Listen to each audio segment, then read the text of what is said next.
Κάνουμε σήμερα ένα κρυθαρότο με γαρίδες.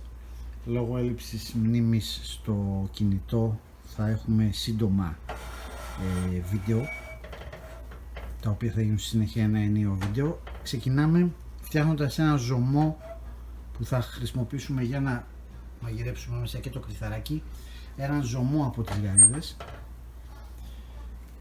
Έχουμε τρίψει και το κρεμμύδι μας.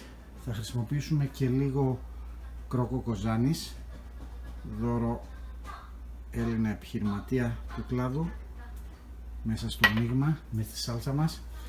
Το ξεκίνημα λοιπόν του πιάτου αυτού είναι ένας ζωμός γαρίδας. Εδώ λοιπόν στη δεύτερη φάση, αφού έχουμε τελειώσει το ζωμό μας, εδώ είναι οι γαρίδες μας, θα τσιγαρίσουμε το κρεμμυδάκι μας μαζί με το σκόρδο, το οποίο ήδη τσιγαρίζεται μαζί με θυμάρι, ρίγανη και αλατοπίπερο, και θα ρίξουμε εδώ και τις γαρίδες μας για να πάρουν μια γεύση από το κρεμμύδι και το λάδι. Και ξανακατεύουμε να πάρουν μια γεύση από το κρεμμυδάκι και το σκόρδο μαζί με το λάδι.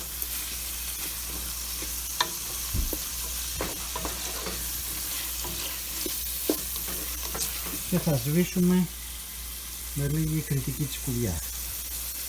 Λίγη, πολύ λίγη,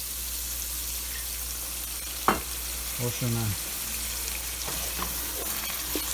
το πιάτο μας να πάρει λίγο για τα αρώματα της Μεσογείου. Και εδώ μέσα θα πέσει η ντομάτα μας και το κρυθαράκι, το οποίο θα μαγειρέψουμε αργά χρησιμοποιώντας το ζωμό που είχαμε από τις γαρίδες.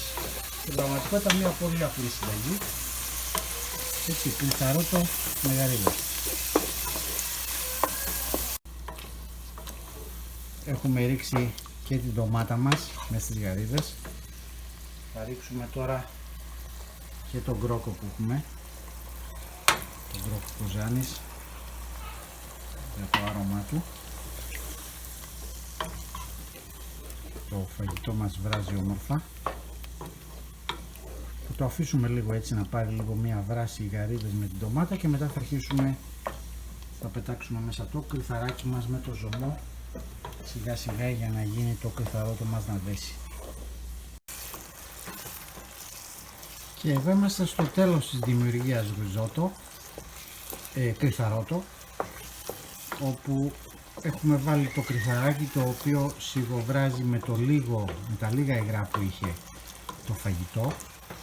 Η λογική του ριζότο παύλα κρυθαρότο είναι ότι συνέχεια ανακατεύουμε μέχρι να γίνει το ζυμαρικό μας, και όταν χρειάζεται να προσθέσουμε υγρά έχουμε αυτόν τον ζωμό, όπως είπαμε, από τις γαρίδες, που προσθέτουμε τα υγρά που θέλουμε για να συνεχίσουμε το μαγείρεμα, και συνεχές ανακάτεμα ώστε να έχει το φαγητό αυτή την ελαφρώς λασπωμένη εικόνα που έχει το ριζότο, αλλά έτσι είναι το ριζότο, στη συγκεκριμένη μας περίπτωση κρυθαρότο.